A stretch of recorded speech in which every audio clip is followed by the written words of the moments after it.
Hello বন্ধুরা, সকলে নিশ্চয়ই ভালো আছেন। আজকে আমরা একটা পোর্টফোলিওর ছবি এডিট করব। এই পোর্টফোলিও শ্যুটটা আপনারা আগেই আমার এই চ্যানেলে দেখেছেন। আজকে সেই শ্যুটের থেকেই একটি ছবি নিয়ে আমরা দেখব সেটাকে কিভাবে পোস্ট প্রসেসিং এ এডিট করে ফাইনাল আউটপুটটা আমরা পাবো। তাহলে ছবিটি দেখে নেই। যে ছবিটিকে আমরা এডিট করব সেটি হলো এটি। এডিট করার পর এটা যে চেহারায় আসবে সেটা হলো এটি।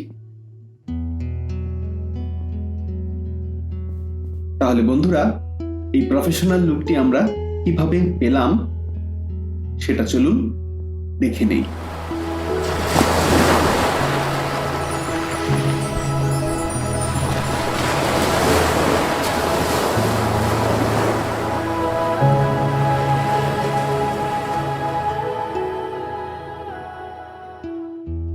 প্রথমেই আমরা ফটোশপ খুললাম, খুলে সেখানে ছবিটিকে ইম্পোর্ট করে নিতে হবে।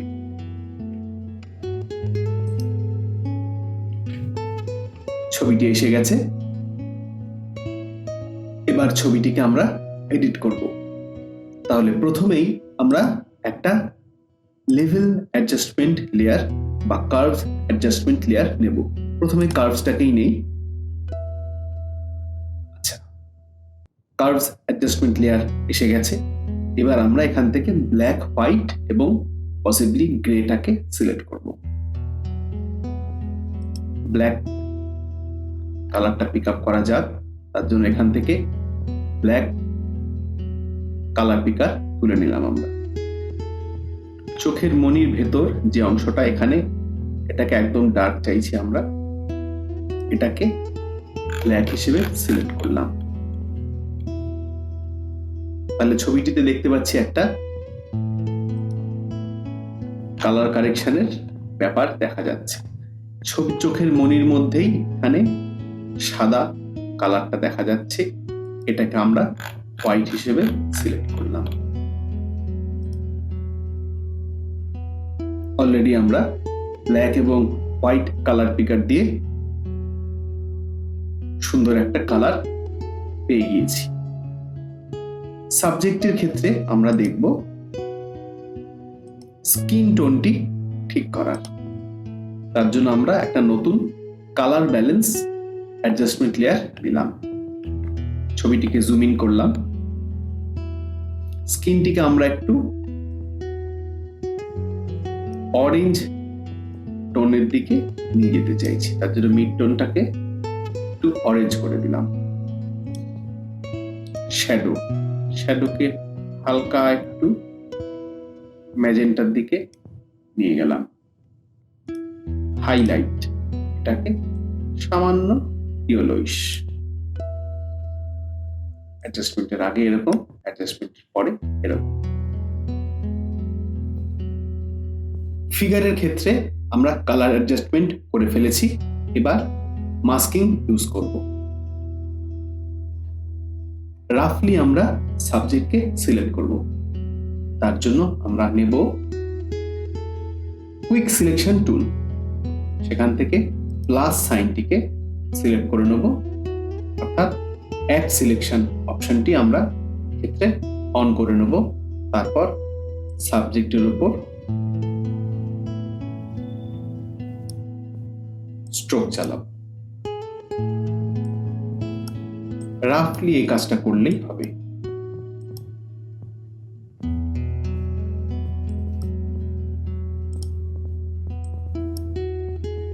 কিছু জায়গা অতিরিক্ত সিলেকশন হয়ে থাকলে সেখানে আমরা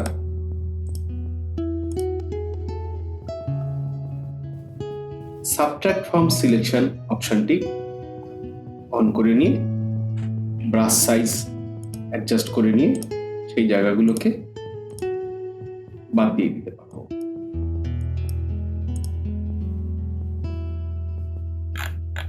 হয়ে গেল। এবার আমরা ফেদার ইউজ করব। ফেদারের ক্ষেত্রে আমরা রাখতে চাইছি 150। বেশ, সিলেক্ট হয়ে গেল। যে লেয়ারটার মধ্যে চাইছি সেটা হলো কালার ব্যালেন্স 1। এই লেয়ারে এর মাস্কটাকে সিলেক্ট করলাম, কিবোর্ড থেকে ডিলিট প্রেস করলাম, সিলেক্টেড পার্টটি এখন ডিলিট হয়ে গেছে। কিবোর্ড থেকে কন্ট্রোল ডি প্রেস করব, মাস্কটিকে আরেকবার সিলেক্ট করব, সিলেক্ট করে কিবোর্ড থেকে কন্ট্রোল আই প্রেস করে দিলাম। সিলেকশনটি অর্থাৎ মাস্কটি ইনভার্টেড হয়ে গেল। অ্যাপ্লাই করার আগে, কালার ব্যালেন্স অ্যাপ্লাই করার পরে এটি এলো। বেশ, এবার একটা জিনিস দেখতে পাচ্ছি, ফেসের যে কালারটা আছে তার সঙ্গে হাতের কালারটা ম্যাচ করছে না। এটাকে আমাদের ম্যাচ করাতে হবে। তাহলে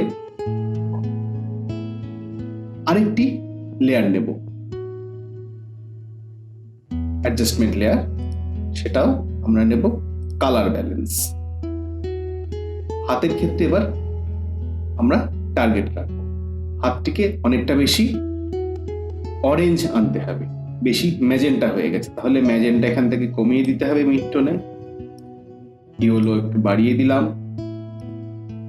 ফেসের ক্ষেত্রে কালার কি চেঞ্জ হচ্ছে সেটা অতটা ইম্পর্টেন্ট নয় এক্ষেত্রে, কারণ ওটা আমরা মাস্ক আউট করে দেবো। বেশ, হাতটাকে আমরা কিছুটা অরেঞ্জ করতে পেরেছি। হাইলাইটের ক্ষেত্রে আসি, একটু ইয়েলোইশ করে দিই। মিড টোনের ক্ষেত্রে আসি, মিড টোন তো হয়ে গেছে। শ্যাডোর ক্ষেত্রে আসি, একটু রেডিশ করে দিই। বেশ, অ্যাপ্লাইয়ের আগে, অ্যাপ্লাইয়ের পরে অনেকটাই আমরা কমলা করতে পেরেছি। এবার কি করব, কুইক সিলেকশন টুল নিয়ে অ্যাড সিলেকশন অপশনটি অন করে হাতটুকুকে সিলেক্ট করব। দুটো হাতই এক্ষেত্রে আমরা সিলেক্ট করে নিচ্ছি। মোটের উপর হাতটাকে সিলেক্ট করা হলো, একটু বেশি সিলেকশন হয়ে গেছে, সেক্ষেত্রে আমরা সাবট্রাক্ট ফ্রম সিলেকশন করে ফেলছি। এবার ফেদার অ্যাড করব। ফেদারের ক্ষেত্রে খুব কম অ্যাড করব, 50 রাখছি। হয়ে গেল। কালার ব্যালেন্স টু অ্যাডজাস্টমেন্ট লেয়ারটিতে আসব, তার মাস্কটিকে সিলেক্ট করব, কিবোর্ড থেকে প্রেস করব ডিলিট। এই জায়গায় মাস্ক অফ হয়ে গেল। এবার কিবোর্ড থেকে প্রেস করব কন্ট্রোল টি, সিলেকশনটা অফ হয়ে গেল। এবার মাস্কটিকে আরেকবার সিলেক্ট করে কিবোর্ড থেকে প্রেস করব কন্ট্রোল আই। শুধুমাত্র হাতের ক্ষেত্রে অ্যাডজাস্টমেন্টটি অ্যাপ্লাইড হয়ে গেল। এখন কিন্তু দেখতে পাচ্ছি যে ফেসের কালার এবং হাতের কালার এ দুটো প্রায় সেম হয়ে গেছে। যদি আরো একটি অ্যাডজাস্টমেন্টের দরকার হয় তাহলে আমরা ব্রাশ টুল সিলেক্ট করব, হাতে ক্ষেত্রে জুম ইন করব, দেখব ফোরগ্রাউন্ড কালার হোয়াইট আছে কিনা চেক করে নেব। এবার সেই সময় যেখানটা মনে হচ্ছে আমার অ্যাপ্লাই হয়নি সেখানে স্ট্রোক চালাবো।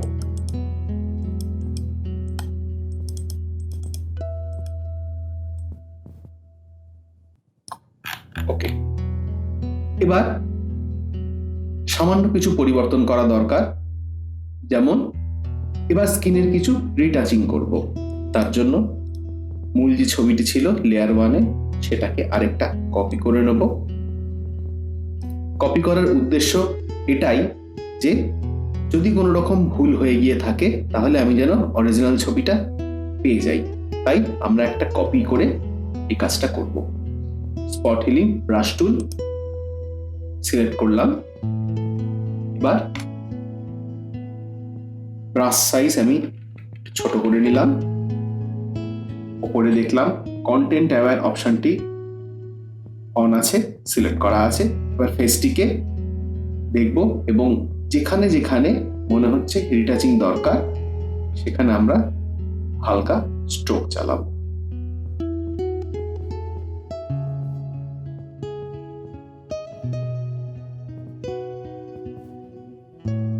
এই কাজটি একটু ধরে ধরে করা দরকার, তাতে এন্ড রেজাল্ট কিন্তু ভালো আসে।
চোখের তলার ডার্কনেসটিকে আমরা রিমুভ করার চেষ্টা করলাম কিছুটা, সম্পূর্ণটা রিমুভ করার দরকার নেই, সেক্ষেত্রে জিনিসটা আনন্যাচারাল দেখাবে।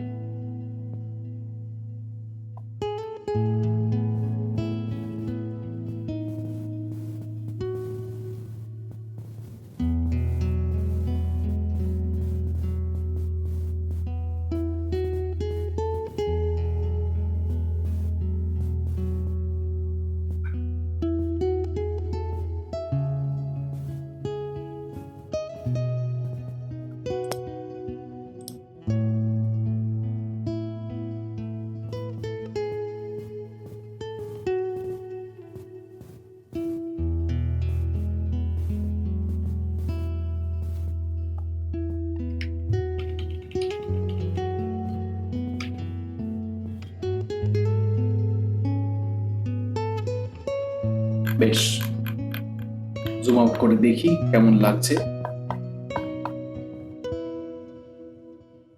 সামান্য একটু আনন্যাচারাল লাগছে, কারণ এই জায়গাটা অযথা সফট হয়ে গেছে। এটাকে আমরা চেষ্টা করব কিভাবে আশেপাশের সাথে ম্যাচ করে দেওয়া যায়। ছোট ছোট ডটস প্রেস করে আমরা চেষ্টা করব স্মুথনেসটাকে আশেপাশের সাথে মিলিয়ে দিতে, যাতে স্কিনের কোথাও সাডেন চেঞ্জ চোখে না পড়ে।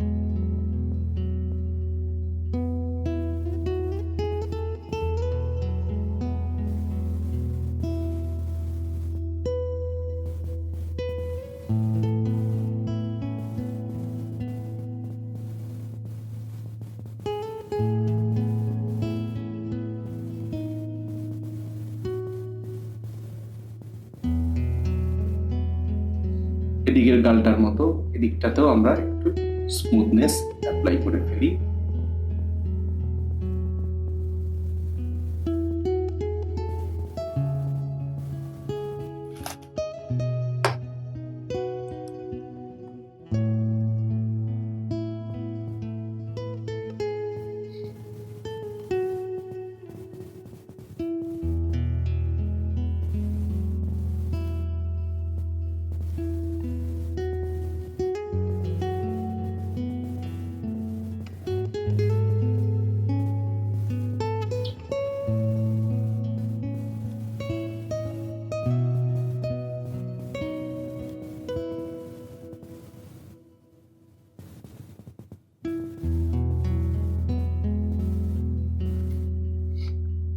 ওপরের কপালের দিকের অংশটি দেখি।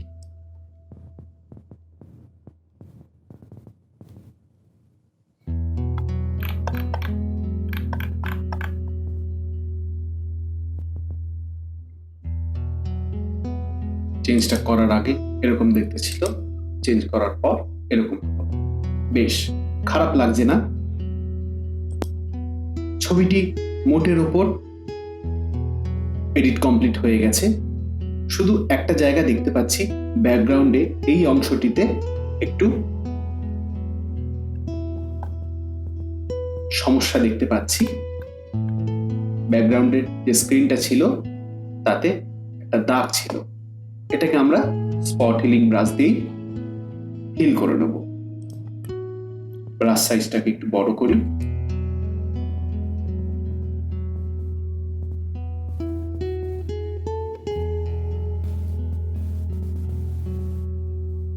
একদম ওকে হয়ে গেছে। এদিকে একটু সামান্য গন্ডগোল দেখতে পাচ্ছি।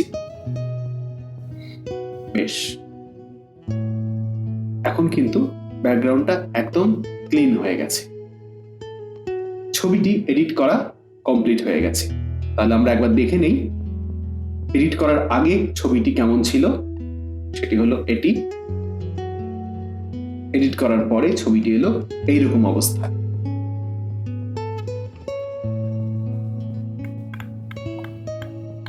তাহলে বন্ধুরা, আমরা আজকে একটা পোর্টফোলিওর জন্য ছবি এডিট করা শিখলাম। কাজটি যদি আপনাদের ভালো লেগে থাকে তাহলে অবশ্যই লাইক করুন এবং ভিডিওটি কেমন লাগলো সেটা অবশ্যই কমেন্ট বক্সে লিখে জানান।